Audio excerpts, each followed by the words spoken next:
приятели, здравейте и от мен, аз съм Силвина и искам да ви кажа,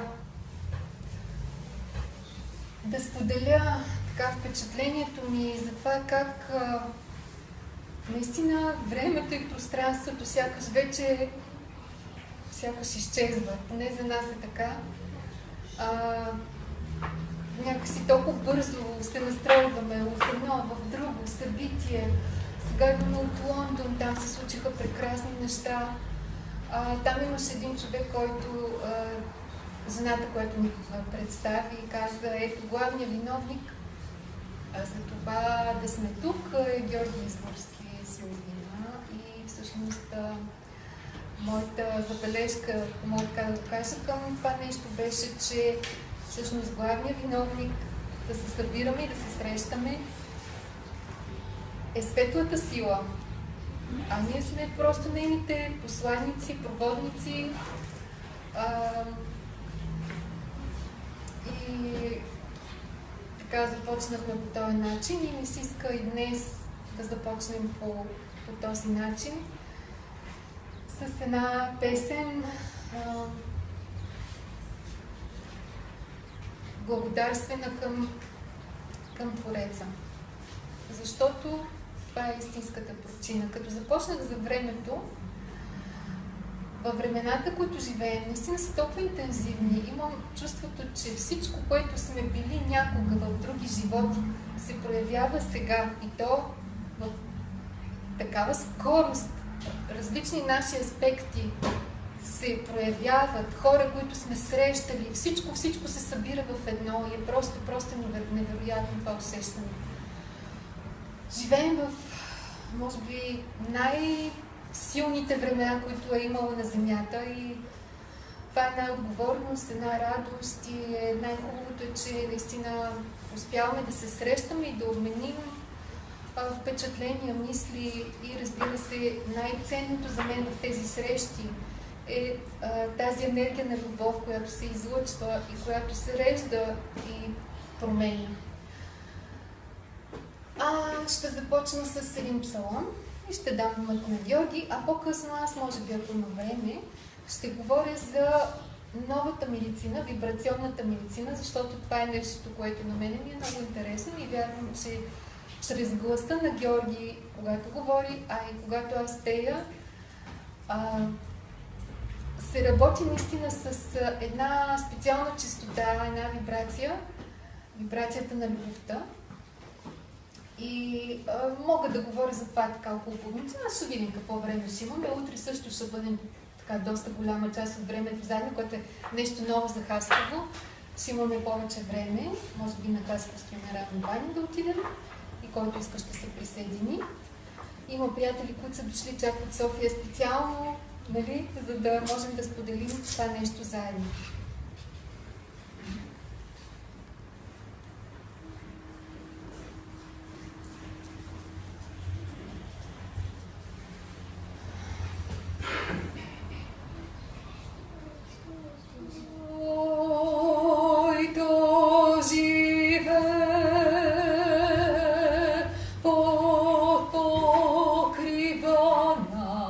Всевишна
Здравейте, приятели!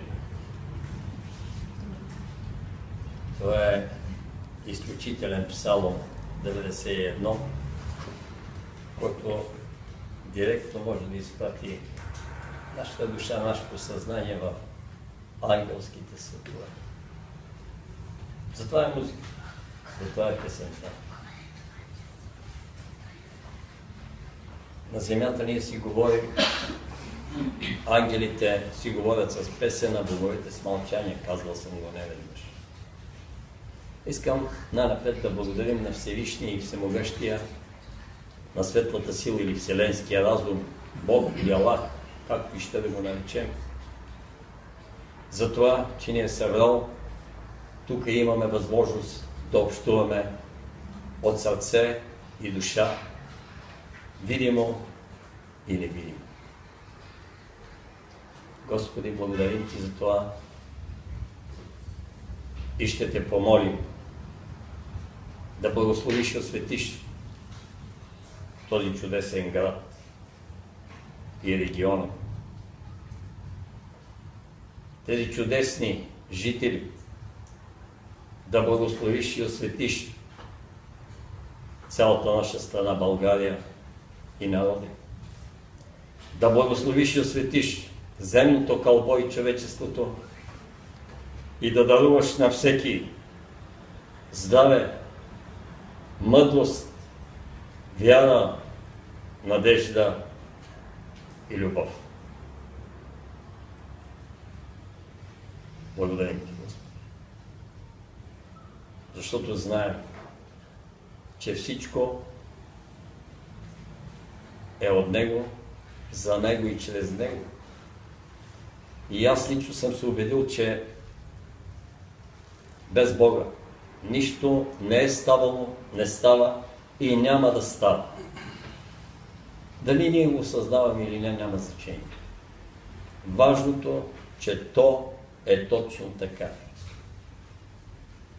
когато преди малко казах, че думата има силвини и дал като женския принцип, който вече е след 12-та година набира скорост и малко изпреварва от двата принципа мъжкия, защото на женския принцип лежи хубавите и добродетелни неща, които трябва да се развиват на тая планета.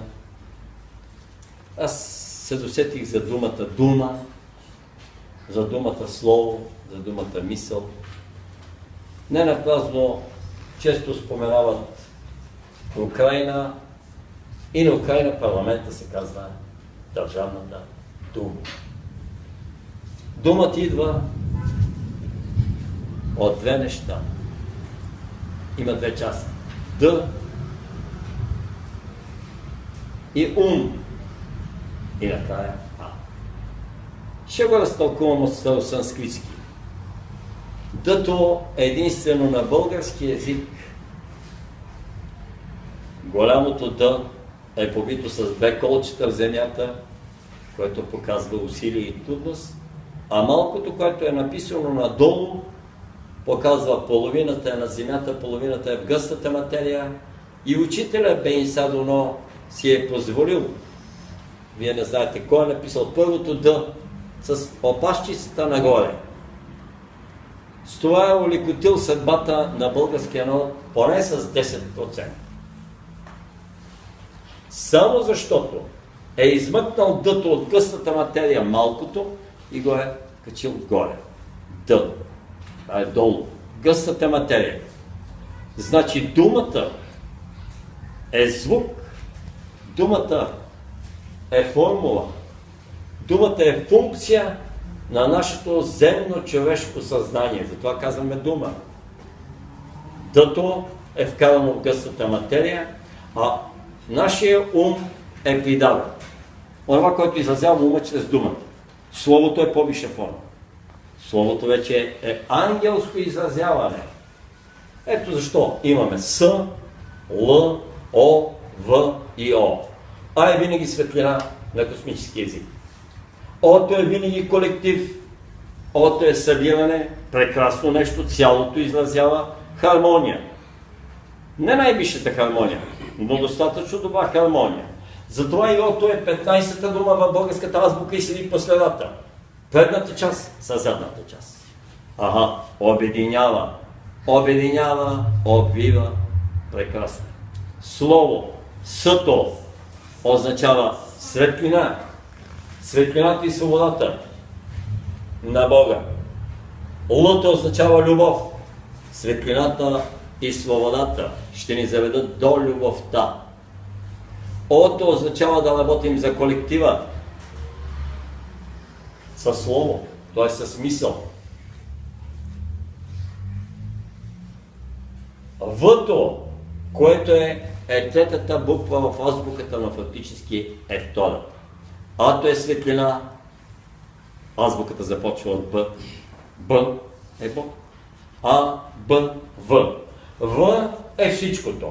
В е онова, което трябва да забременим, т.е. да го оплодим на земята и на небето. Въто. Горната част на В и долната част на В са едни и същи.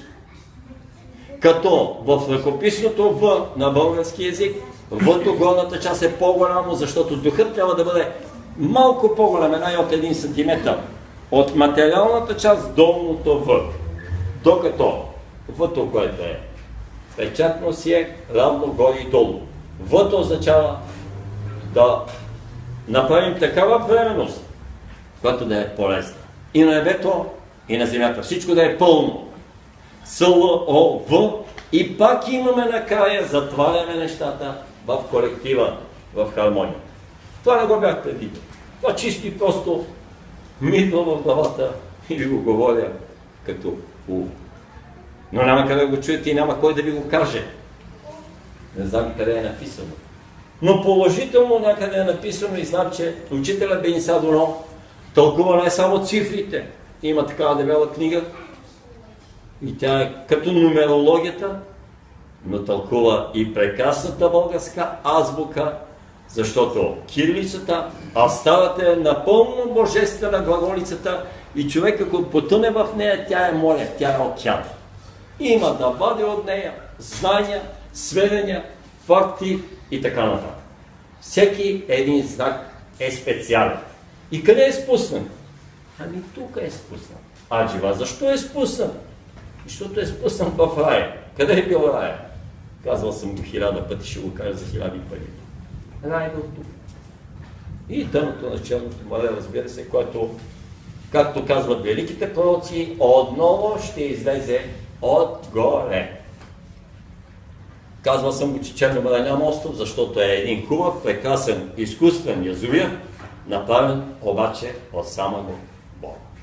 Тук това е някой остров, че това са върхове на скали, но не са острови. Островите и другите морета са хиляди и хиляди. Само в Адриатическо море са не знам колко десетки хиляди, да не говоря за Средиземно море, а да не говоря за Японско море, където, когато падна, си спомням, и той си изчезна свръхзвуковия самолет на Юрий Гагарин с неговия колега и почват да търсят просаците 2 седмици и не могат да открият точно къде е паднал самолет. Питат баба Ванга. А баба Ванга вика, колко острови има там? И те викат 3000. Може ли да се обиколят 3000 острова за един ден? Не. И тя им казва, водете на картата. Тя нищо не вижда. Тук ли е? Тук е. Пипа с пръсти, вика, на този остров са. След 24 часа са открити. Това не е приказка, не е легенда. Това е истина. На военната карта взимат баба Ванга до Москва с военен самолет, карат тя, сочи картата и се прибира. Така. Тия работи са всеизвестни. Искам да ви кажа, че нещата, които сега идват, са чудеса. И стават със всеки изминен ден тия чудеса все повече и повече и ние трябва да започнем да се съгласяваме с тях и да ги приемем, за да бъдем спокойни, здрави, щастливи, доволни, радостни и богати. Иначе ни се пише на собствения гърб, ако не искаме да приемем неща. Ето, започва да бъде дъжд. Времето е прекрасно. Градушка да пада. Колкото е, колкото юно, прекрасно. Да, всичко си е наред. Тя трябва да падне точно там, където трябва да падне. И понеже вчера или онзи ден ме питат, ами, тази градушка няма ли добия реколтата? Не е добре. Аз наистина имам един много близък приятел от Асеновград, който колата му не става за нищо, след като е паднала градушка, колкото и умръл. И направо кара на втори часове и до вече с риск на живота си, жена му го е хванала да не го пусне навънка, защото заради колата е щял да загине. Докато отива да я завива с едно удобско одеяло. А ламарията е заминал, като консервен. Така. И аз казвам, не, всичко е точно определено. Казвам, в нашето село, миналата година, половината от лозята, казват старите хора и българската поговорка. Градушката бие до слог. До тука има, след един метър няма. Значи, тия насам не са заслужили да ги удари градушка. Тия обаче от тук са заслужили пред нещо. Сбъркали са природни или божествени закони. Как? Еми така. Защото тия до тук в този регион, където им очука лозята, и от лозята само останаха пръчките, нямаше гроздова, нямаше шума. Но все пак, слава на Бога, лозята оцелях. И тази година имат богата реколта. И питам аз, светлата сила, защо Господи ги удари? Защото бяха много големи пияници. Бе. Пияници, вика, и не даваха за добри неща. Спечелиха много, пиеха и ядоха корем, вино и ракия, продадоха го и нищо не направиха благотворителност от това. 1 лев не дадоха на някои, които са по-бедни, на някой, който трябва, на едно детско заведение, на един човек, който работи за светлината. Еми естествено, на един светия трябва да му се даде. Той може без много работи, затова е светия, Но това не значи, че не се дава на един човек, който работи за светлината. И заради това вика, тая година нищо няма да има. Край да си научи това. А те се тюхкат, удрят глава и викат какво стана.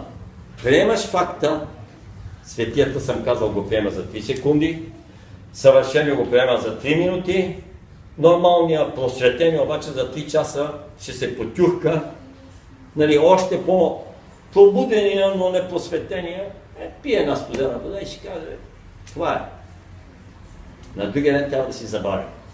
Ако не си забравил, с посредствено съзнание, след 24 часа противоречието от тебе се превръща в болест. Затова бях много доволен и си чудих, защо дядо ми, каквото и да стане, ама нивата отчупя градушка. И той казва, Бог дал, Бог взял. Пие една студена вода, ако има вечерта, ще се напие и с ракия, разбира се, ама след като мине работния ден, а не преди това. И тогава вече на другия ден е кукуряк, минава му и наново започва да полага усилия. А не искаме да си спестим усилия. Охо, няма такива работи. Небето ни гледа и ни следи всеки един миг отгоре. И ние трябва да полагаме усилия. Това искат от нас. А усилията какви ще бъдат резултатите, нас не ни интересува. Господ знае. Но ние трябва да полагаме усилия, да полагаме честно усилията.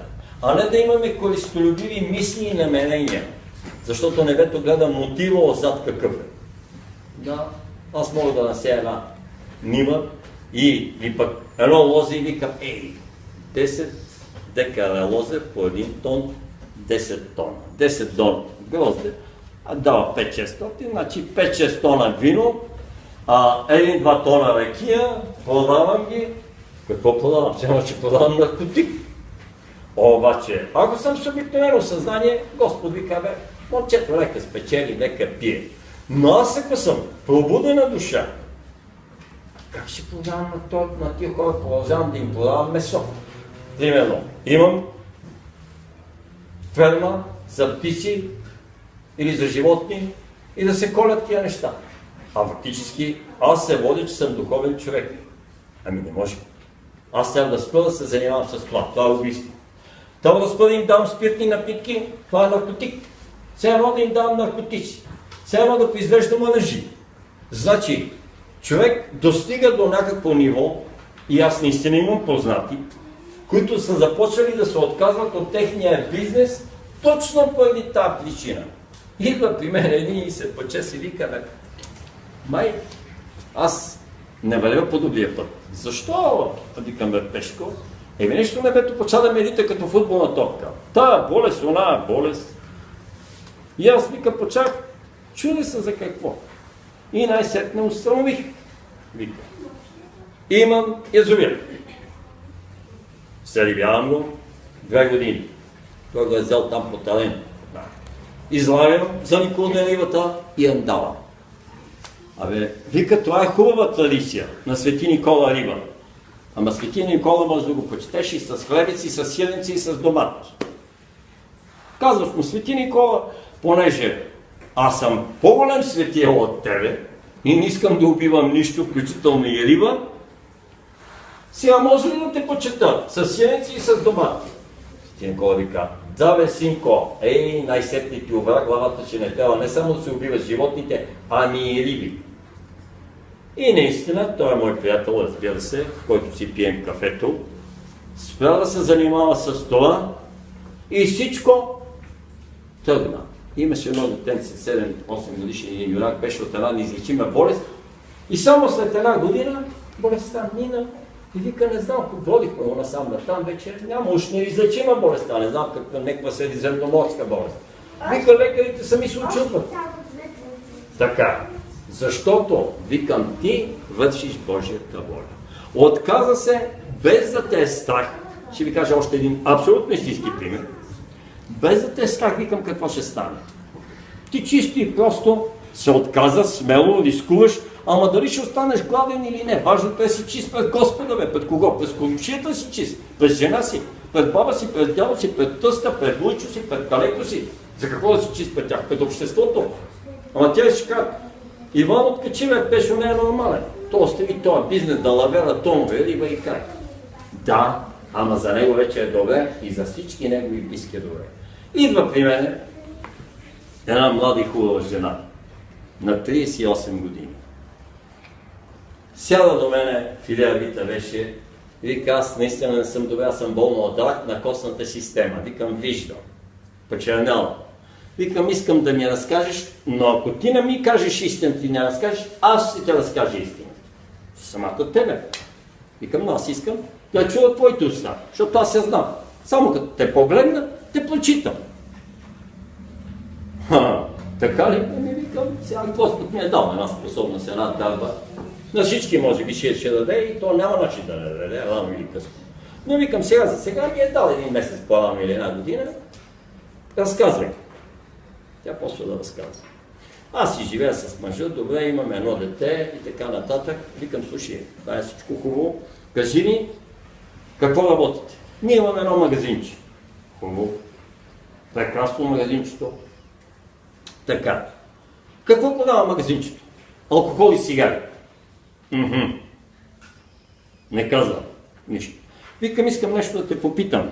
Къде е магазинчето? И тя вика, ние живеем в един блок, има един павилион, и викам, нещо срещу павилиона има ли? Където е магазина наблизо. И тя вика, да, има едно училище. Викам, искам нещо да те попитам да ми кажеш честно. Като дадат малолетни, продавате ли им цигари и алкохол? Нали, абсолютно забранено. В целия цивилизован свят. Тя мълчи. Питам те втори. Ти си дошла при мене за съвет, искаш да бъдеш здрава, богата и щастлива. Аз ще ти кажа как, ако ме послушаш, поне ме послушаш, ставаш и се минаваш. Продавате ли на малолетни? Викам, аз няма да отида да кажа на инспектори. Това е абсурд. Чул съм такива тайни, че на всеки един човек косата ще му си изправи направо нагоре като антена. Не съм казал на никого нищо, защото знам, че това е изповед. Дедо Поп може да каже, някой болка като се изповяда на него, но аз нямам право да кажа. И тя вика, да. Добре. Към добре. Сега, ама той е бизнеса на мижими. Той оправя целия магазин. Той взима, той го снабдява. Аз от време на време хода там да продавам, като нямам друга работа. И вика, аз съм пенсиониран, учителка съм била, ама сега няма работа, се кръстикаме и работя при него. Така. Добре. Викам, виж, искам нещо да ти кажа. Ако искаш да си издава, трябва тотално да се откажеш от тия неща, да не стъпаш в този магазин и да кажеш, че този бизнес, ама не пред мене, пред Господа, е само на мъжете. Така да се разграничиш от него, че викам, все едно ти е никакъв. Ама абсолютно никакъв. Ма нали ме мъж и е баща на децата? Да, така е. Обаче това е едната страна, а на другата той работи. И ако той обича, той моментално ще зареди с други работи, лимонади и вафли ще зареди магазина. Но не с цигари и алкохол. Но като обича. Така. Минава един месец. И Силвина ме плаща, случайно. Се обажда една жена по телефона и вика, аз съм си щупила крака, може и да ме донесете едно кило лимец. Силвина вика, бе, как че носи, дай да изпратиме по еконта. Ма викам, тя е в нашата махала на 2-3 спирки с трамвая, в София. Става въпрос. Викам, дай го занеса на тази жена и по принцип я познавам, заедно играехме паневритмия, тя от белото братото. Викам, щупила си е всяка кръв, но отида да я видя. В крайна сметка, така едно уважение, той една разходка си направи. Взимам пакета с лимец, отивам, звъна.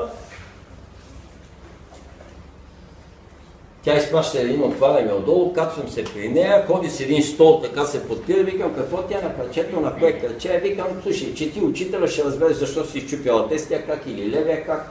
Абе, вика, аз си знам. Щом си знаеш, сядам така, черпиме чай жената, по едно време вика, преди един месец моята приятелка и казва същата приятелка. Вика, Тя живее тук, отсеща в апартамента. А она, викам, дето той беше болно от рак, имаше разсейки навсякъде и най-много по костната система. Вика, да. Да й кажа, че си тук да дойде. Викам, кажи. Извика след 5 минути идва жена. Гледаме още по-зле. Викам, ти взема ли някакви мерки направили? Ама ние печелиме много добре. Ние оттам имаме нещо. Така ли е? Ама ние имаме, нали, ето едното, май едно детен си има към 10 годишно такова. И викам, слушай, аз казах и думата ми е тайна. Не повтаря. Защото, каквото го казвам, той от Господа не идва от мен. Аз не си го искам. Особено за сериозните неща. Ако не оставаш тия работи, не можеш да бъдеш излекуван. Ама направи ми сега един сеанс. Викам, добре, дошла си тук. Ще ти направя. Обаче ще се почувстваш 1, 2, 3, 5, максимум на седмица по-добре. И след това, когато продължи същата посока, ще ти стане пак така зле. Но ще ти направя това подарък. Само, но аз ви харча божествена енергия за неща, които знам, че ти не ги ли промениш, нищо няма да стане.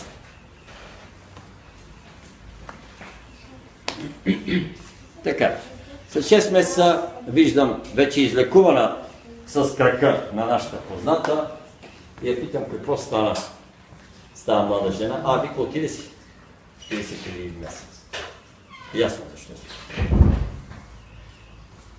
Ние мислиме, че всичко е Божията воля, но и при Божията воля може да има изменения.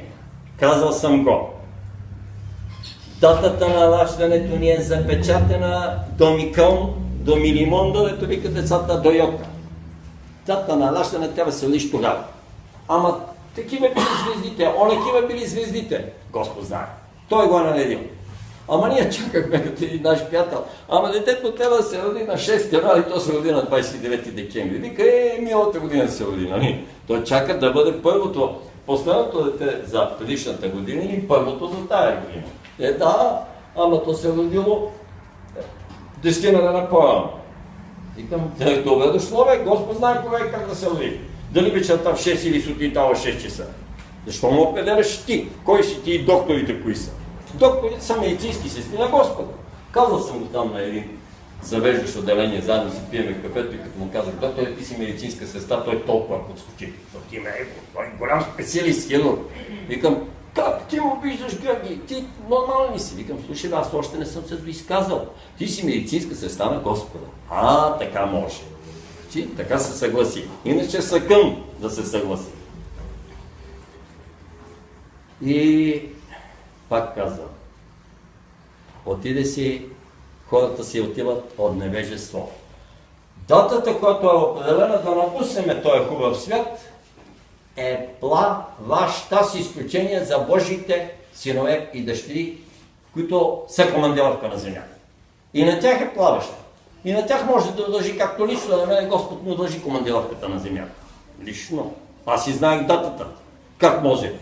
Когато слиза един аватар отгоре, ако от най-висше ниво, директно му се казва кога, ще ви кажа, няма да ви казвам годината, но ще ви кажа денят, т.е. датата и часа. Беше определено на 15 август в 16 часа след обяд. 4 часа след обяд да напуснат тази планета. Т.е. да си отиде. По какъв начин Господ знае. Не казвам годината. Обаче сега изведнъж Господ и казва, синко, аз да знам, то става 20 години още да сидиш там. Тя те викам, бе, на мене до тук ми е дошло. Как 20 години още? 20 години, после ще видим нататък. Викам, ти вика, помниш на млади години какво прави? Лежа на хълбок, прави си удоволствието, кара си мотоциклетите, ходи за риба, освен това летя, нали, с въздушните апаратчета и си гледаше абсолютно живота. Сега трябва да поработиш малко. Не може така. Само лежане не става.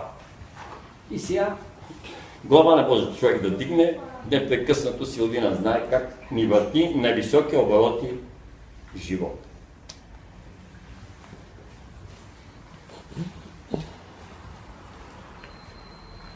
Понеже напоследък е много важно това за нас, и вчера и оня ден, пак ми се падат хора, които не могат да приемат нещата и не искат да се съгласят с тях и започват да говорят и т.е. да се оплакват много от болести. И ме питат защо. Аз за това говорих и в хубавия Лондон, в добрия стар Албион или добрата стара Англия. Нещата се казват принцип на приемане или закона за съгласяване. Да се съгласим. Ако не се съгласим, ще берем и яд. Значи нещо, което се е случило и е станало, именно, идва при мен една хубава дама и казва: Георгие, знаеш, че съда осъди, и аз смятам, че е неправомерно, след като сме се развели с сина, с мъжа, по-голямата част, нали, отдела на него, по-малката на мене. Как може? Що почва да пищиш, бе? И казвам: виж, искам нещо да ти кажа. По-малката част материална е за тебе, но ти си по-щастлив и по-здрава. Бившият ти мъж, с който си се развела тия дни, здрав ли е? Не е здрав. Така, пие по една шепа лекарства, нали? Пие. На него му се полага земно имане, защото му се полага здраве. А на тебе ти си полага здраве и Господ ти дава най-доброто нещо. Здраве и по-малката част от тортата. Ами съгласи се, бе, защо мрънкаш? Значи това е внушено на земните жители да не се съгласяват. Почваме да пищиме, почваме да викаме: ние сме ощетени. Какво? Прекрасно е да си ощетен. Идеално е, великолепно е да бъдеш обруган, огорчен, ощетен. Ти бе, защо другите? Нека си ти. Обаче Господ гледа и веднага ти дава бонус. Последният пример. Преди една седмица сина завежда магазините из България и аз се возя с него така като пасажир, стигаме до Стара Загора. И викам: синко, аз при тук има на Боб един офис, където мога да си платя, имам един телефон. И то е на Боб система. Аз поне не се обаждам много, те на мене не се обаждат и казвам така: и аз при тук да си платя 8 лева и стотинки там някакви има. Така и така минаваме през този град. Къде? Аз викам: в София, трябва да съм в някой голям град, където има офис, за да си го платя. Иначе викам: не може. Ние непрекъснато сме в разход и освен това, като сме в малки гърчети или из планините или на морето, няма къде. Той вика: добре, спира. Кара един голям такъв няколко тонен бус. И аз влизам, вътре, влязам две момичета. Вика: момичета, добър ден, мога ли тук? Може, готово. Вадя 10 лева, оставям и стотинки отгоре, за да ми върне момичето 2 лева. Кърво, даже освих 20-30 стотинки повече. Те века 8,10 или 20, аз 8,50, да кажем, оставам и тия стотинки не ги търся, разбира се. И момичето, докато бръкне да даде бележката и чуква така, и наш телефона ми звъни, аз го чувам и викам: чакай, ще изляза и взимам бележката, но не взимам рестото, защото момичето се бави. И аз съм изключил. Качвам се в колата, а само е отворил от другата страна е вратата. И се сещам и викаме: аз не си вземах рестото, 2 лева. И ще не вика: или аз да слеза да взема. Не. Край. Аз съм тръгнал, тия 2 лева, нека момичетата пият по едно кафе. Смятам, че съм ги оставил. Моментално лежалвам ги за няма една секунда. Викам: с най-добри чувства и им ги оставям. Обаче, синко, викам: аз искам нещо да ти кажа. Сега, когато се съгласиш с факта и го оставиш с чисто сърце, до вечерта някой ще ми даде 10 пъти повече от тия тъй наречените загубени в кавички 2 лева. Той вика: приказки от 1001 нощ. Слушаме какво. От Стара Загора отиваме в Търновъз и след 1 час и половина се връщаме и аз викам: спи тук с моя любим приятел, който е от Стара Загора, да си изпия кафето. Отивам на кафето, аз става около обяд. И така. Пия си кафето и по едно време той вика: Георги, аз имам да ти дам тук 20 лева. Но каква причина? Ама вика: еди още 2 лева отгоре. И ми дава 22 лева, аз си слагам си го в малкото джобче, викам: благодаря, нищо не го питам. Какво, що, как? Просто не ме интересува. Така. Отивам, качвам се на колата след 1 час и викам на синчето: синко, викам, тия 22 лева току-що дойдеха. Колко загубих, викам, там да черпя момичетата с кафе? Той вика: 2 лева. Тия 2 лева, дето са викам, са загубените, а тия 20 лева са отгоре, защото аз съм се съгласил веднага и с добричност им ги оставих. Аз не се върнах, не се скарах, момичето може да е. То може да е забравило и то, да не даде. Викам, аз ако се бях върнал и казваме, бе, тук имам нещо лесно, а момичето вика, не господин, прибрахте си го.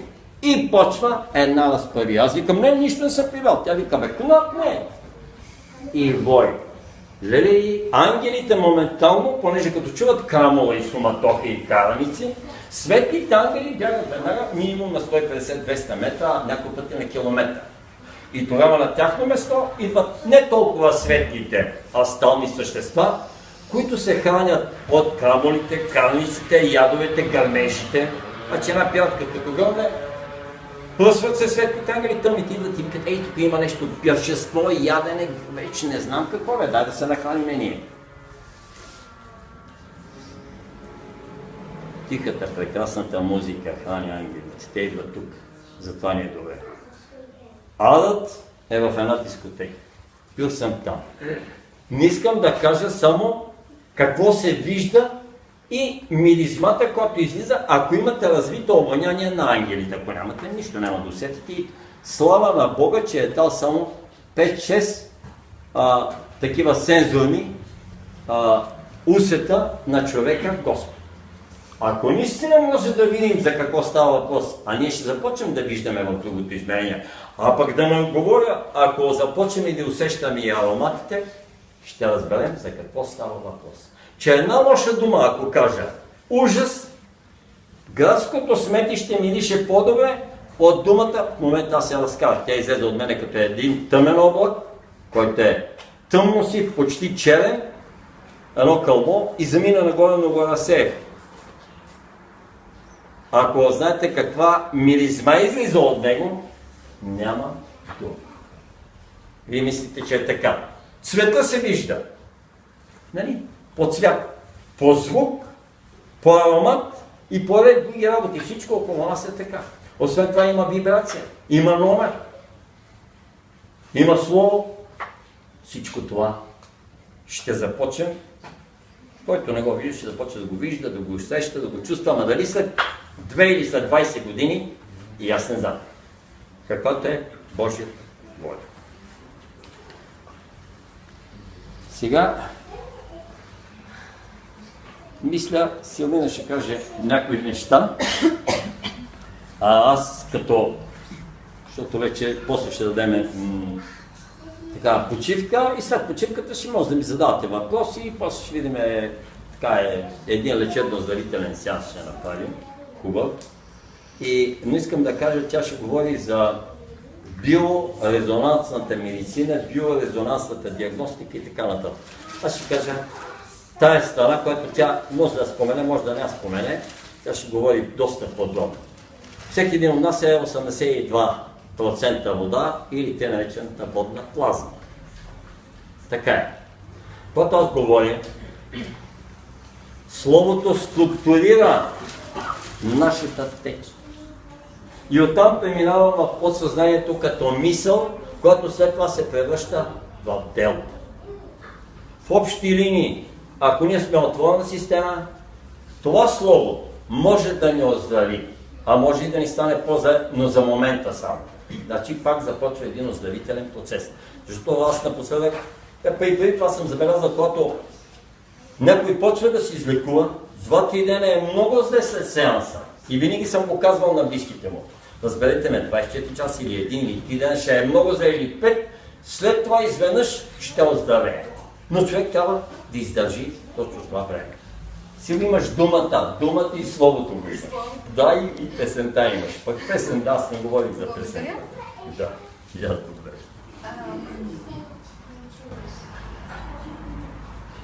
Може би да допълня за приемането, което Георги даде с този пример за 22 лева, защото освен да приемем, е важно и да разберем защо се случва. И ако е в нашите възможности и сили, и да коригираме поведението си.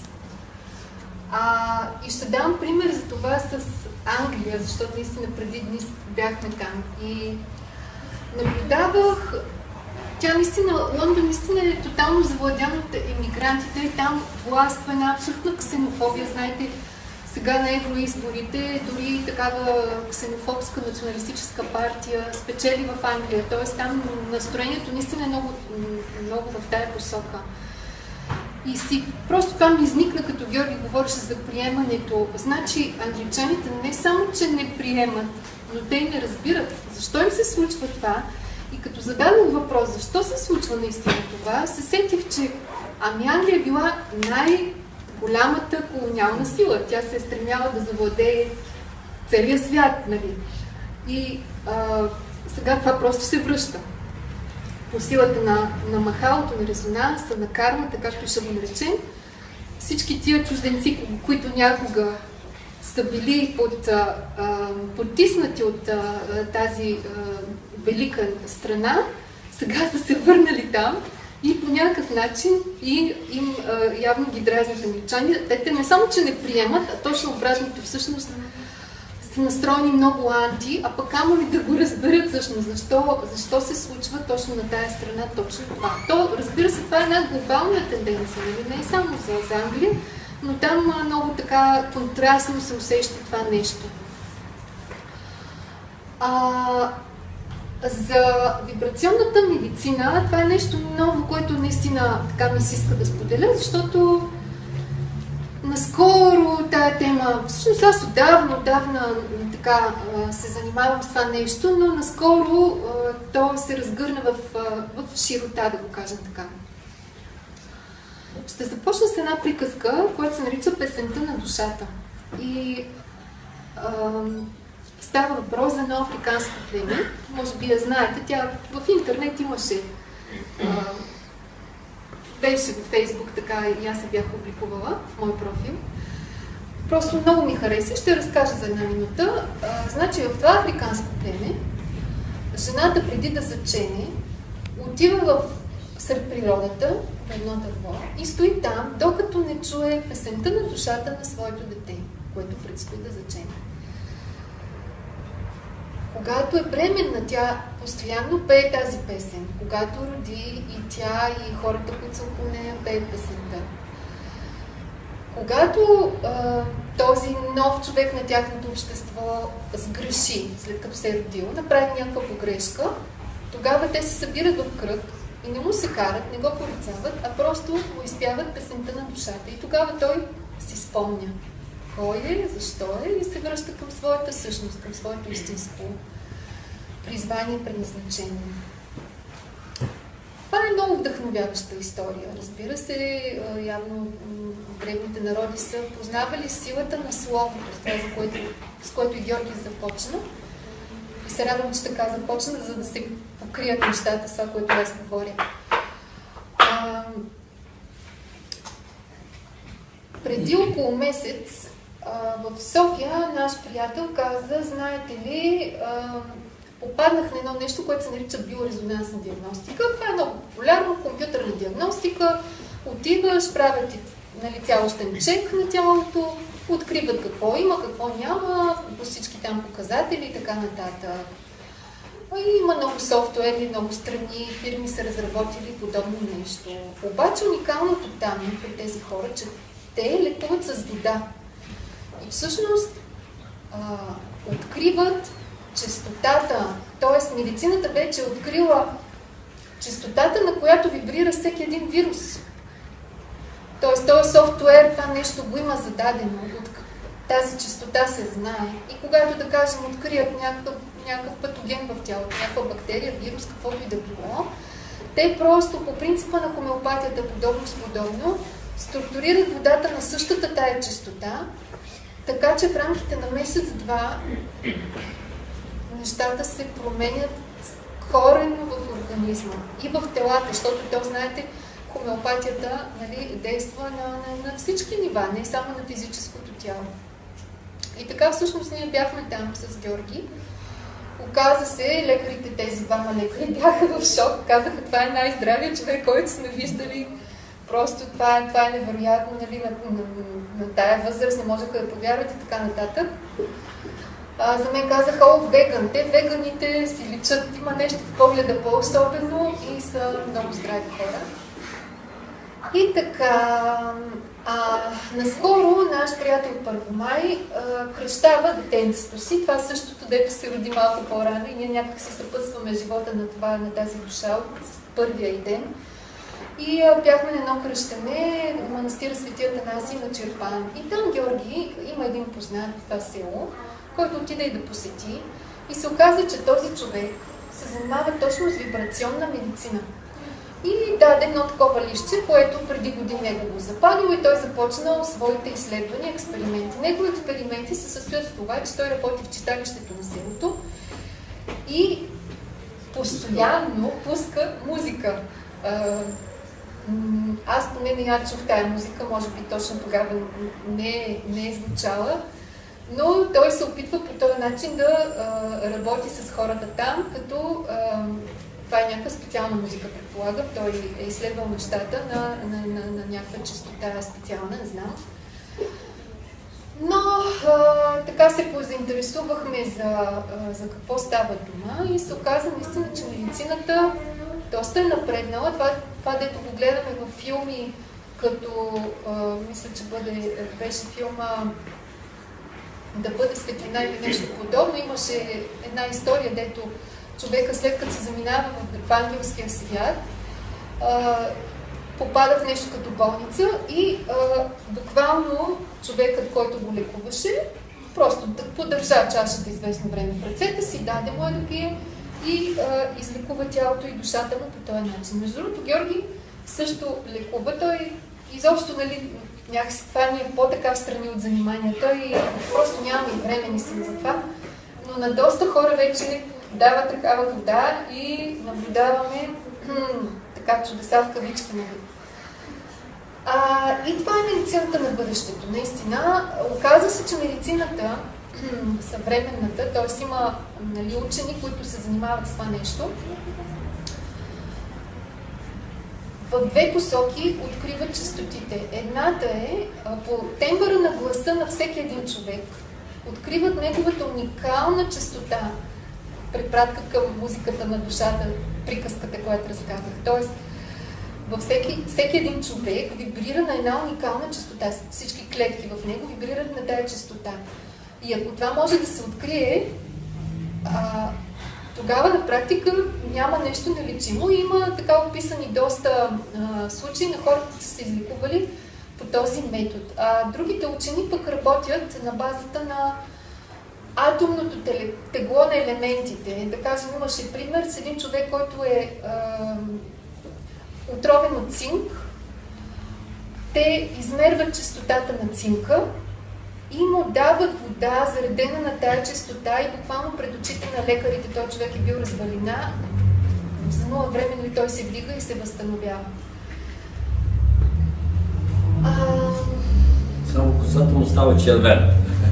Да, странното, че косата му порасва и става червена и те се чуят, нали, какво се е случило. Невероятно е. Оказва се, че всичко може да се програмира. Примерно тия лекари, дето ходихме при тях с водата, дето дават, единия вдига така гордо крак, т.е. панталон, и така, всъщност нема ни показа какво беше. Не, и тук показа и долу, където е гладко. Казвам, ето, зададох, сега ние ще правим революция, защото жените много се оплакват, че много боляло да ходят на епилация. Просто закодираме всички клетки, които са, нали, от епидермиса и нали, отделят костни. Не знам как се казва точно това, но всички тия клетки са програмирани и косъма просто спира да расте в тия зони, които, нали, са определени. Да. Той е Коспан, доктор Попов до тук, тук няма косъмче. Ама абсолютно. Те му си изчистили краката и вече никъде може да порасне. Ще програмираме пък обратно да расте коса на... Защото много мъже страдат от другия проблем. Ама не смеят още, защото вика е на главата и не знаем как ще подейства, трябва да имаме доброволци. Те най-напред на себе си правят, нали, опити. И така, и този ред на мисли, така като си разсъждавах за тия неща, си помислих, нали, наистина, че освен тази уникална честота, която всеки един човек има, има една универсална чистота, която е най-мощната, най-прекрасната. И това е енергията на любовта.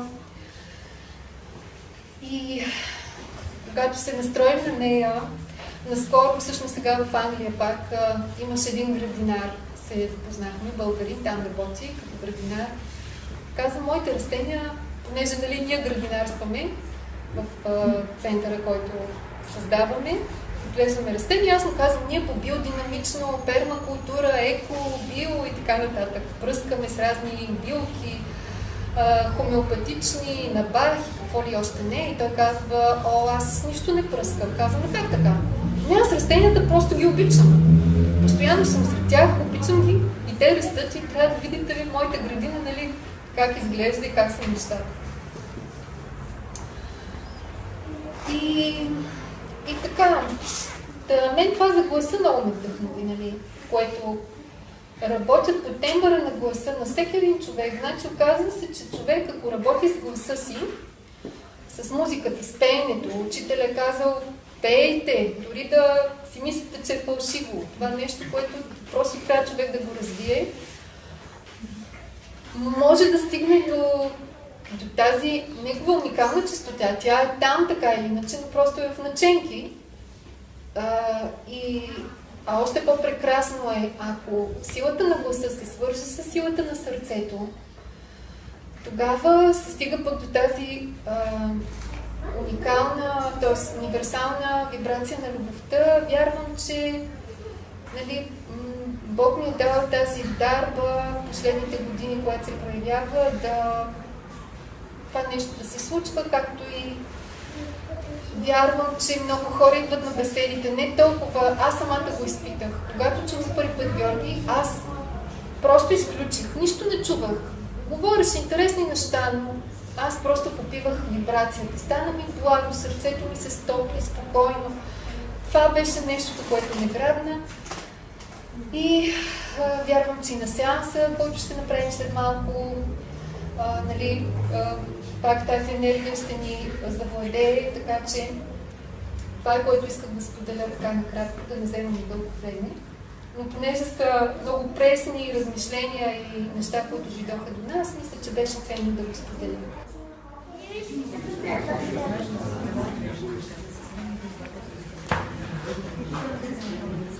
Микрофонът е ваш. Очаквам земни и извънземни въпроси. Може да ме питате за всичко. А за отговор е отделно.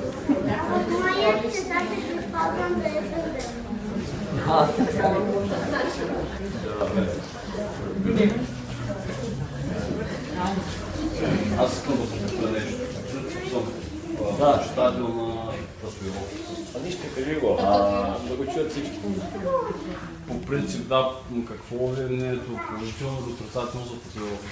За кое? За татуировките, примерно. За татуировките? Да, понеже се казва, че се вкарват, закодират се някакви знаци отрицателни. Да, не е приятно, най-малкото, но аз ще кажа, че човек, когато има неразумността, си направи татуировки, трудно е и цял живот ще му напомня за тази неразумност, малко или много, и трябва да я неутрализира по някакъв начин. Сега ще кажа. Вижте какво.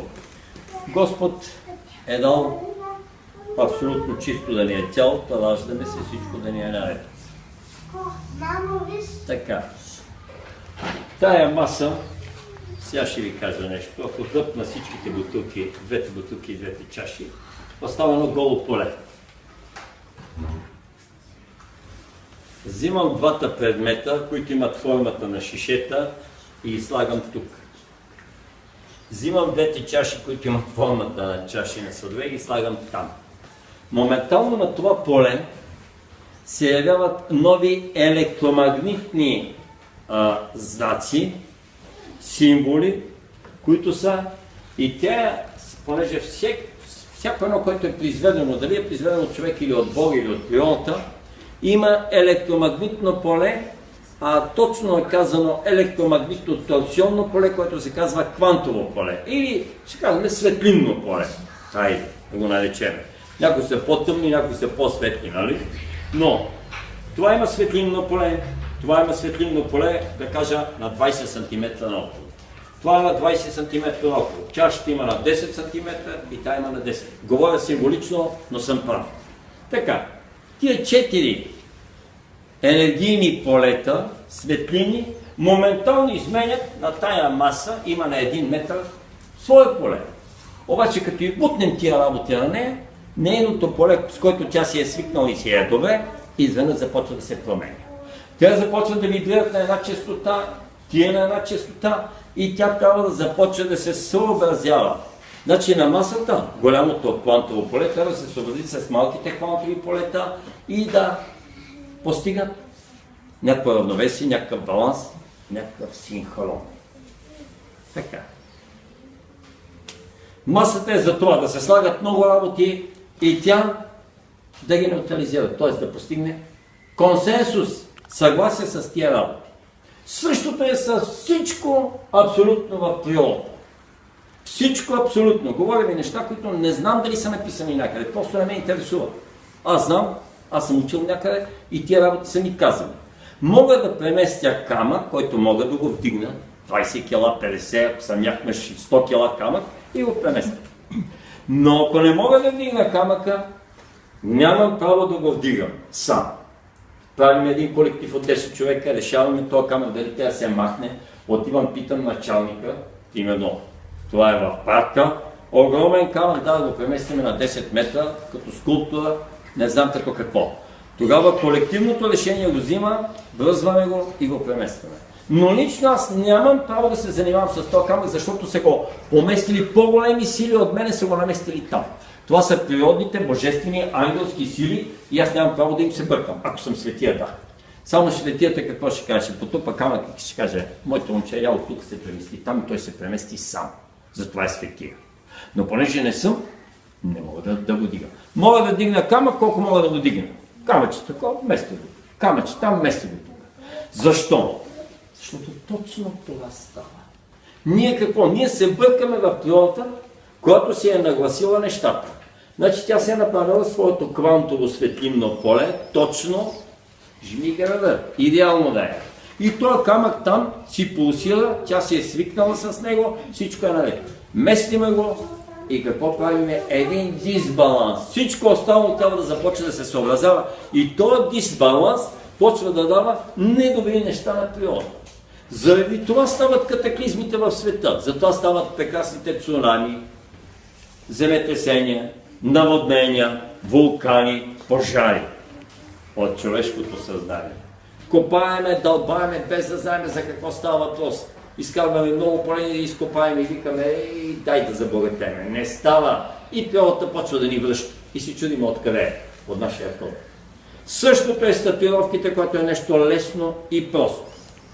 Когато бях в казармата, служил съм във военно-въздушните сили, и тя вика, дайте да си направим всички или парашут, тук парашутистите, или самолетче, или някаква джаджа, а понеже половината поделение беше на военноморските, моля си да съм служила половината на ВВС, ония си правиха по една котва. И имахме двама души, които боцкат такива, нали, дето татуират. И само ме молят всеки ден. Дай да ти направим. Обаче нещо вътрешно ми се съпротивлява и не искам, и не искам, и не искам. След 40 години разбрах защо не искам. Не тогава на 20 години, а на 60. И съм бил прав, че не съм искал слава на Бога, че ме е държал чист. Значи, това, което е, сега ще ви кажа простия пример, който съм го казвал неведнъж. Има един тих и кротък басейн. Водата е равна, стои си спокойно, нали? Вятър, духа, това се разливава, но иначе по принцип водата в басейна е равна и спокойна. Аз отивам в единия край, ето с моята ръка и почвам да пляскам във водата. Басейнът е дълъг 20 метра, широк е 10 и водата след малко започва да се вълнува. И аз ако 10 минути, ако бия водата, 10 минути ще се вълнува. 100 минути, 100 минути. 24 часа непрекъснато. Ако продължавам така, имам толкова сили, че с години, никога ще се успокои ли водата в този басейн? Няма да се успокои, нали? Сега ще ме слушате. Понеже татуировката е това, има собствено електромагнитно торсионно квантово поле. Аз съм си направил тук една нищо никаква котвичка, самолетче или парашутче. Гледаш го, нищо и никакво. Обаче това тук почва да вибрира, има различно от моето квантово поле и това почва да пляска се едно като ръката ми безкрайно. И това никога моят организъм не може да бъде абсолютно спокоен, в абсолютно затишие, в абсолютна медитация и в абсолютно прекрасни работи. За да може да го елиминирам, аз ще изразходвам енергия. За да може да го капсулирам, аз ще изразходвам енергия. И ако не знам как да го капсулирам, започвам какво? Започва да ме пие някакъв хаос идва. Значи преди 10 години, преди 15 години, преди 5 години, дори преди една година, тия татуировки, особено колкото ми е по-нисши и елементарно съзнанието, по-не ми влияят на мен. Аз съм по-голям, така да се каже. Като колонката, не ми влияе. Обаче аз почвам да ставам сензитивен човек, аз почвам да ставам духовен човек. Тогава всяко едно нещо, вмешателство у мене, започва да ми влияе. Аз съм по-сензитивен човек. И от това, следователно, щом имам метална веришка на врата, която ми затваря квантовото поле, а не е такава, каквато си нося пентаграма, почва да не ми е комфортно. Идва една млада дама, само дето нямаше пръстени на краката, ами на краката може би имаше. На ръцете по 10 пръстена, неколко гердана и гривни. Играеме заедно по невид ми, тя вика, на 25 години, ама аз съм много зле, аз съм развалина, аз имам хаос. Моето момиче, утре искам без всякакво железо и обиците ще си върнеш. Искам те, както майка тя да ги. И идва на другия ден сутринта, викам, още до вечера ще ги сважа. Вика, бе, много ми е добре днес, от какво ми е? От това ти е. От желязото ти си сензитивна, играеш па не виква, духовен човек, ходиш в бялото братство и продължаваш да носиш тия работи, които ти затварят. Правят късо. Знаете ли, че всички гривни, които са медицински, са отворени? Нали? Няма затворена да ти прави късо. Същото е с татуировката. Аз вече казах. А когато дойде при мен един мъж, 2 метра мъж, негласният световен шампион по бойни изкуства, той е българин. Вика, последният световен шампион го победих за 50 секунди в Гърция. Сигурно не го познава, един як мъж огромен.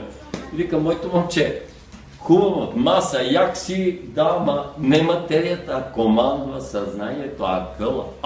Сериозно? Сериозно, както си седиш до мене, мога да те хипнотизира. Вика ми след 5 минути няма си това. Той без това, само като ме слушаше, се отнесе, ама викам аз не го правя съзнателно, защото след пак няма това вмешателство, аз няма право. Така. Смятам, че ме разбрахте великолепно и добре. Нещо, което не е присъщо. Дори часовника съм си махнал. Прекрасни часовники. Златни веришки, сребърни веришки тук, метални. Изхвърли ги, една най-проста кишка сега си носи. Ако искаш да си носиш веришката златно, добре, златно колие. Ама тук 2 см горе на кукичката трябва да бъде не метал. За да не направи късо. Особено, моят пръстен, сега не си го носим, имам един пръстен и преди 4-5 години кара моя приятел ювелира, където е злата, викам, я го свежи около. Защо? Викам, за всеки случай. Още не ми влияеше тогава, но викам, може да започне да ми влияе и понеже знам, той тогава ми пита, беше първият човек, който се интересува, защо аз искам да си сежа пръста. За да не прави късо, да? Кое? Бачите хълки. Бачите хълка, докъдето може човек си я носи. После ако почне да му пречи, нали, и го затваря, но е хубаво, когато е от благороден метал. Благородният метал все още дълго време излъчва, има една добра вибрация, благородна, затова се казва благороден метал и може да си го носи. Не, че не ми е сребърен пентаграма, но със сребърната веришка е една хубава веришка има, не я оставих и сега ставих обикновена падна. Така, значи, обисите също, когато усетим нещо, което не ни е комфортно, първото нещо е си хвърлиме железа. Ако гривната, която е, ако ни затваря и наистина е метална, ако е от керамика, ако от минерали, добре, но да не е метална. Следователно, за татуировките специално това ми е мисълта. Значи татуировката непрекъснато тя вибрира и непрекъснато те дразни по някакъв начин, но организма започва да свиква с нея и мозъка обаче започва да отделя 1 джаул енергия или горе ги мерят в Ергос. Енергия човек губи всеки Божи ден, казвам символично, нали? Примерно. Само заради това да неутрализира пляскането на ръката, дето е в басейн. Тоест, просто да не усеща. Капсулова го, тук колкото е. Ами он е моя познат, дето беше до тук. Риби, дракони, русалки, не знам какви портети още по него. Кръстове, направени. Ого, особено пък кръста сега. Неговата видация не е такава вече след 12-та година. Хубава и прекрасна, а ни започва да дава негатив. Тя е острота. И кръстата ще да го сложим в един кръг. Ако искаме да има още някакво значение за нас и добро излъчване да има. Ще ви кажа, че в Асеновград има една църква, не в Асеновград, в Сепалева баня, правена 12 век и майсторът е бил достатъчно умен на кръста да го обиколи в кръг. Може да видите, на самия център на Сепалева баня. 1200-та година правена, преди 8-900 години. Значи майсторът е бил в час. На много църкви има кръстовете, които са равнораменни в кръг. Точно заради това е това кръг, за да даде някаква хармония. Иначе стърчи. Всяка една острота е агресия, насилие, щурмуване. По-големи остроти на къщи, на катедрали, на храмове и на църкви. От прекрасния Лондон аз не съм виждал. Това показва съзнанието на масата вътре. На всяка цена да имат материални неща и те да бъдат придобити по този хубав начин. Не по друг. Всяка заобленост. Вижте, най-висшата хармония в Вселената е сфера. Глобус. Топка. По-малката на ангелския свят е чисто и просто един кръг. Това също е хармония. Само че кръга е такъв. Сферата се състои от хиляди, милиони и милиарди кръгове. Но тя е най-точното и най-прекрасното и най-съвършеното нещо. Всяко, което е зоблено, ние отиваме към зобления свят, към мекия свят на ангели, към света на милосърдието, на великодушието. Това да си се родил направо благороден, добър, щедър и пак казах, милостив и самопожертвователен. Да се родил верен, смел, да почиташ справедливостта и истината. И от това по-хубаво няма. Това е всичко. Добродетел и добродетелите са така, хубави и меки. Всички останали работи са остри и ние искаме чрез насилие и чрез щурм да направим нещо. Това е мъжкия принцип. Казвал съм го и сега ще го кажа пак официално. Защо на Запад, понеже сега се върнахме преди 2-3 дена оттам, почитат толкова много Богородица? Дева Мария, Мадоната, нашата майка. Прекрасно. Ама те и до сега не са разбрали защо и нито един ни им е казал. Използвам правото си да кажа, че аз съм първи. Да, първия съм след Господа, който ми го е казал. Няма тук. Може би учителя го е казал някъде. Обаче не съм го видял. Но лично аз го казвам и знам защо. Защото небето ми го каза, иначе аз не знаех.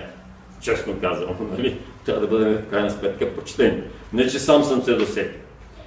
Богородицата е женския принцип, голем и най-прекрасния и най-хубавия принцип. Принципа на любовта, на милосърдието, на щедростта, на раждането на живота. Всички хубави работи са там. А Исус го дават все като бебец. Хванала го майка му го дундур.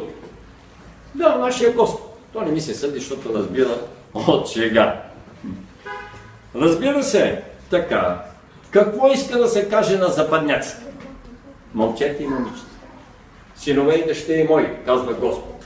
Стига с тая материя и стига да робувате на мъжкия принцип всичко да получите. чрез колонизиране, чрез штурм, чрез атака, чрез бой и чрез насилие. Аз ви давам принципа женския, който трябва да е голям. Да се сетите, че това е милосърдието, любовта, добродата, щедростта, само жертвата. Затова е там. Ето.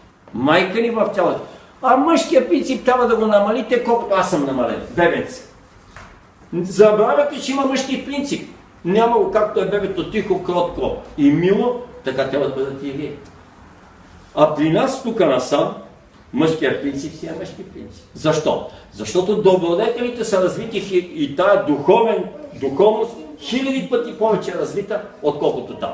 Не се шигува. И на изтока също добре е развита. Както е. Особено най-много, разбира се, в славянските страни и в нашия регион. Исус е Исус. Край. И Светата Троица. Отца, Сина и Светия Дух. Или може да го кажем, нали, англосаксонския свят, там е света на ума, докато тук е света на сърцето при славяните. Нали, да. И така мога да го кажа. Както и да е. Уж един въпрос беше за специално за петиорките, аз отговорих на 10, ама няма как. Така е. В архитектурата имам един приятел архитект и той казва, сега най-модерното нещо, най-актуалното е минимализма. Тоест, абсолютно изчистени форми, нали, той с вътрешен дизайн се занимава, без предмети много, без много мебели, защото наистина, този пример с чашите е абсолютен. В смисъл, в дом, като влезнеш и видиш, нали, хиляди предмети, неща, всичко това въздейства на хората. Вътре им създава един хаос в един момент. Да, така е. А когато са малко нещица, подбрани, така, нали, съвсем друго усещане дава това. Шкафове, столове, черепи, дето викаше баща ми за всеки един съд, му викаше череп, работи наслагани и така. Всяко едно дава собствено отражение и ако наистина не си светия и не си съвършен, почва да те дразни и чуди се откъде е това хаос. Оттам е това хаос. Трябва светлина, ето големи прозорци, хубаво, ето галерията е прекрасно. Светоусещане навсякъде. Тук е великолепно. Така трябва да си направим и дома. Това е. И тогава да живеем.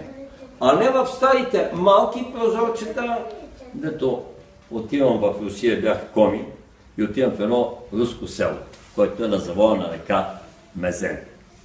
Разгод се казваше и сега си го спомням. И отиваме с шофьора да взимаме картофи по един чувал. Те там друго не расте. Взимали сме картофите и аз питам хазайна, може ли влеза вътре, не бях виждал хата, руска къща, дървена. Отскоро.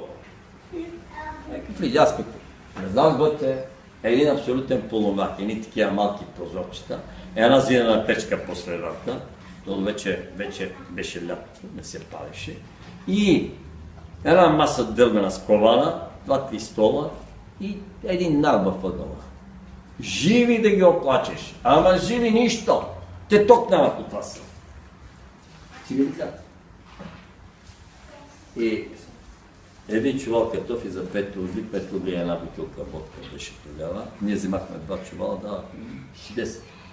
Значи вземаха с сеперни пръсти, сега шофьора ми вика на мене, да се вътеши с един цяло автобус. Сега отиват, купуват, вика 2 бутилки водка и се напиват той с жена си веднага. Нищо добро няма да прави. Викам така. Викам, много е тъмно вътре. Абе, те са неграмотни, няма да четат бе. Не им трябва бе. То е студено и заради това е така. Спът отгоре, вика на печката, като е много студено. Иначе тук, ма чакаме, може ли така живееш като скот? Ами както виждаш, може. Така. Но имат съответните добродетели и честност от тях.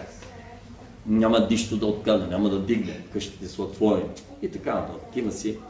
Цивилизацията там нашите, като са отишли, си ги научили на далавери, на мошенничества, на кражби и така нататък. Но това е цивилизацията. Както и да е. Светът е различен и многолик. И най-важното, че наистина хората са прекрасни. Те се раждат добри. Всеки човек се ражда ангел. И после какво? Струпват се работите и има една голяма част. Вие не мислете, че има тъмни сили, невидими, дяволи и така нататък. Няма, това е чисто просто човешки измислици. Няма.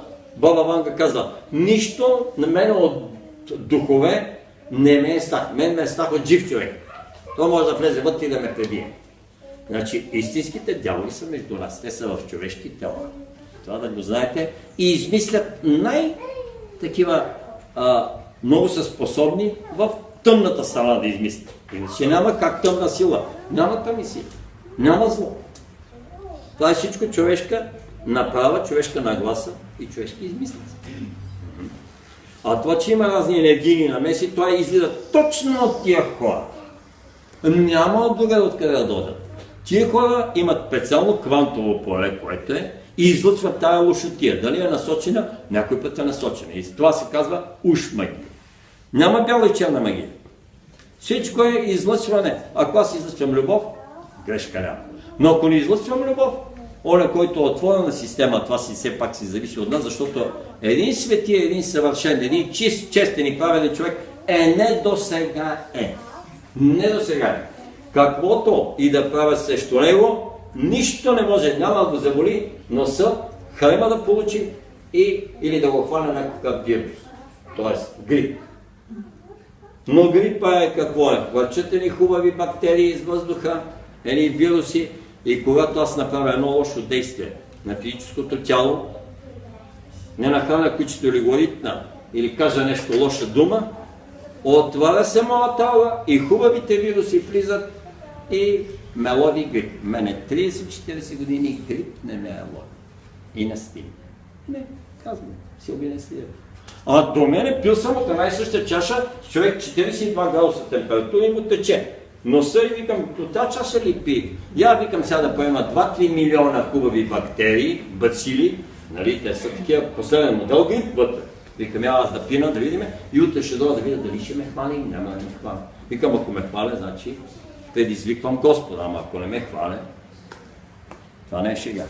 Това е истина. Може ли да попитам Да. нещо? Имам предвид работата с невидими символи, в частност рейки. Така? Там има определени видове символи, които човек може да визуализира в съзнанието си и по някакъв начин да се опита да повлияе за добро. Такава идеята на околни, на свои познати, близки на самия себе си. Нищо в тази връзка да ни обясните. И за това ще кажа. Идва често при мене хора и на много не искам да се хваля, да съм оправил бакиите, но им казвам повече да не пипат там, където не им е ясно как се кара влак. Като не му е ясно на човек, излита със самолета, а лесно за излитане на това, ама за кацането и полета. Ето. Така. Значи, за да се занимаваме с енергия, дали е универсална, рейки или не знам каква си, и не ме интересуват имената, защото на мене ми разрешиха да употребявам енергията 9 години след като му обучаха в планината сам. 9 години. И една година идва при мен една рейки майстър, голяма такава, и казва, идва на гости с една друга позната. Почерпи ги чай, сядаме. После да ми казва за какво става въпрос. Викам, аз не знам, защото не са ми казали каква е тая енергия, но имам сила, имам мощ. Мога да излекувам веднага за 3 минути каквато и болест, ако ми разрешат отгоре, разбира се. Но викам, какво е? И тя викам, а не знаеш ли? Аз така и почва да ми обяснява. Викам, добре, тя рейки. Викам, слушай, както седиш тук, само ще ми разрешиш ли да си сложа ръцете на главата ти? За да видим за какво става въпрос. Славам си ръцете на главата, тя почва да вибрира така. И вика, тя е много мощна енергия, точно като нашата или почти. Викам, да, аз не знам как се казва. Така. Този свят се командва не от нас, не и от ангели. Той се командва от Бога, но от определени Божии синове, чрез знаци, символи и ритуали, но в ръцете на шамани и на жреци. Пак казвам, знаци, символи и ритуали, затова тия знаци са тук. Искате ли да... Магии мога да правя колкото искам и както искам, ама аз не искам. Сега събирам двете шишета. Двете шишета ще ги допра и ще видите какво ви е мисленето след една минута. Ще ги разделя. До тук след още една минута и до тук след още една минута. И човек, ако почне да се съсредоточава себе си, ще види за какво става въпрос. Значи, не говоря и не знам, българската оренда е със знаци. Така, имаше една система, която пак тракийска, няма нищо, което да не е трако българско, сейким. Египетско еврейско, халдейско, персийска. Охо! Йога, рейки. Рейки е такийска дума. Няма нищо, което е индийско. Всичкото е такийско. Ама в Америка, първите, които са стъпили, са траките. Инките. Културата на инките и на майите. Тя е тракийска, тя не е някоя друга култура. Белите богове, които са стъпили на американския континент, първи преди хиляди години, преди да стъпят Магелан, Колумб и Христо. Така е. И Америко Веспучи са били траки, които са пътували, са обикаляли земното кълбо. Така. Виж колко е просто. Искам аз на комшията да му се случат много неблагоприятни неща. Ще му разкажа играта. Сега ще ви казвам нещо от магиосническите работи. Да ги изчистят от съзнанието си. Правят чисто и просто едни стелиени копия, където той обича да си седи на пейката, от моя двор на земята насочени към него. Ще ги направя на четен брой, зависи какво иска да му се случи, или четен, но острота. Само с пръст да се насоча към слънчевия спит на един човек, не срещу вас. И натам не трябва, защото ще го извие и ще прата нагоре енергията, няма след една минута, той ще се свие. Не се шегува. Ето вижте. Показалец.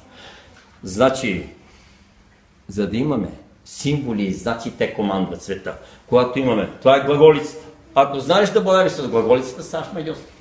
Ставаш маг, ставаш велик.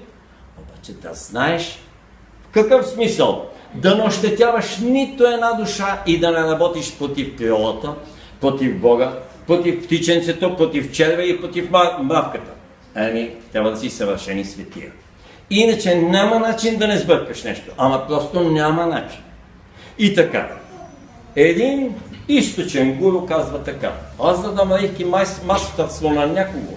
Еми той трябва да е учил при мене 10 години, да си изкара изпита и тогава да му разрешат да работи с рейки енергията.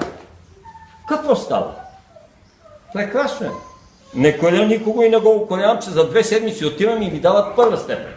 След един месец втора, след една година трета, четвърта, пета и аз ставам много голем майстор. Бия се в гърдите, без да знам за какво става въпрос. Аз казвам моето мнение. Когато е задоволна човека, когато идва да те помоли, нали, и аз си слагам ръцете отгоре или му правя само една фигура и си слагам, знам кой пръст за какво е. Това е прекрасно нещо. Но ето аз сега ще ви кажа, кой от вас знае този знак какво означава? Този знак какво означава? Този знак какво означава? Този знак какво означава? Този знак какво означава? Този знак какво означава? Така. Искам да питам. Всеки един от вас. Те си обина да знае. Знае ли някой точно какво е и как е и как влияе всичко това на околната среда? Да, прекрасно. Искате ли да си оздравим очите? Това ще е тук. За безимения пръст с палеца слагаш, вижте, приличат на очи, всичките пръсти нагоре и 15 минути. Прекрасно. Знаеш го и го правиш. Вижте. Ако ти е уморено зрението и си чел много или се работи, за след 15 минути си куколя. Това са те наречените мудри. Мудър откъде идва? От мудрост. От мъдрост. Ама тя била пак. Тако българска дума. Мантрата какво е? Сега ще обясня. Понеже отговарям на много въпроси. Мантра и мандра. Една буква е само разликата. Един звук, нали? Мантрата, нещо, което духовно ти дава. Духовен ключ. А мантрата на земята ти дава физически да хапнеш нещо. О, мъча пак била пак българска дума. То няма нищо друго, което да е. Не защото съм роден в България. Аз съм гражданин на Вселената и знам точно откъде съм. Кой съм и защо съм. Обаче ви казвам прости неща, защото Божите работи са съвършено прости и гениални. И заради това, където не знае човек, по-добре да не пипа. И идва една жена, която повредила чрез лейки 300 души, вика, защо моя син полудя. Да, изкрейзи, полудя, вика и край. Едва го оправих това момче. Викам, слушай, забравяш повече, че си рейки мастер. Отиваш и почваш 5 хода по 50 лева и взимаш оттам пари. Ама как? Ма ти си победил от писа човека и понеже ти се дава на най-милото. Светлата сила не те от тебе, ти да си болна. Охо, не. Тя за сина си ще умре, понеже е разведена, отгледала го от малък. Идва при мен и ми плаче и ми реве. Викам, слушай, ще възстановя нещата, защото виждам, че го правиш от сърце. Това е един провинциален град. Обаче, забрави да работиш, разбери ме, моето момиче. Ти трябва да учиш 30-40 години, за да започнеш от началото нещо ажеба горе-долу. Ти веднага си се хвърлила в дълбоката вода. Така не става. Слава на Бога, че ме послуша нашия велик баща и ми каза какво да направя, да кажа на нея и на момчето, и след 3 месеца момчето се оправи и тя до сега ми е безкрайно благодарна. Така. Това само беше пример, това са живи и истински примери. И аз не се шегувам. За още една моя много близка приятелка, която се занимава с чисти, аз ходя по 3-4 часа и тя е рейки. Казах и повече да не се занимава с тия работи и тя вече ме послуша, тъй като извини, като стане на някой много зле, ми се обажда по телефона, моментално да изпращам енергия, дали съм на другия край на света или на България, за да може да живне. И аз викам, няма повече ти оправям грешките. Защото ти си от първите апостоли и си ми от ядрото, така и си ми много близка за това. Но крайно време да си научиш урока и да започнеш много по-внимателно да пипаш с маши в огнището, а не да вадиш кестените или печените картофи със сърце. Значи, какво е машата? Машата е твоето знание. Вече си научил. Знаци, символи, аз като гледам. Има много примери, но както и да е. Примерите се и ким. Когато човек не може да се справи. Направил е, викнал е силата, тя действа, вижда хората почват да се запемват, а не може да ги оправи. Значи, хубаво е. Между другото, има неща, когато ги направим с любов и от сърце. Разберете ме. Дори да не влагаме символи. Една свещ стига да запалим една чаша вода и едно огледало на нас. Повече не трябва. И една хубава молитва за това, който е пред нас. Искаме да му дадем енергия. Искаме. Но той иска толкова, колкото повече даже от нас иска. Той иска и специално идва при нас да бъде излекуван. Но има и нещо друго. Ако трябва да имаме връзка с небето, да виждаме този човек, дали ние имаме право да му помогнем, дошло ли е времето да му помогнем и как да му помогнем. Ако нямаме това усещане, по-добре там да не пипаме, защото се намесваме закона за причинно-следствената връзка, която се казва закон за карма. Това, което ви казвам, е личното мое мнение, но ми е минало през гъбчето и понеже винаги ме ошамарват, те не ме учат кротко. Кротко ви учиме вас, защото тук седите и слушате словото, ако го изпълнявате, добре. Ама ако не го изпълнявате, ще усетите, че има пречица, има така неприятни усещания, некомфорт. Това е.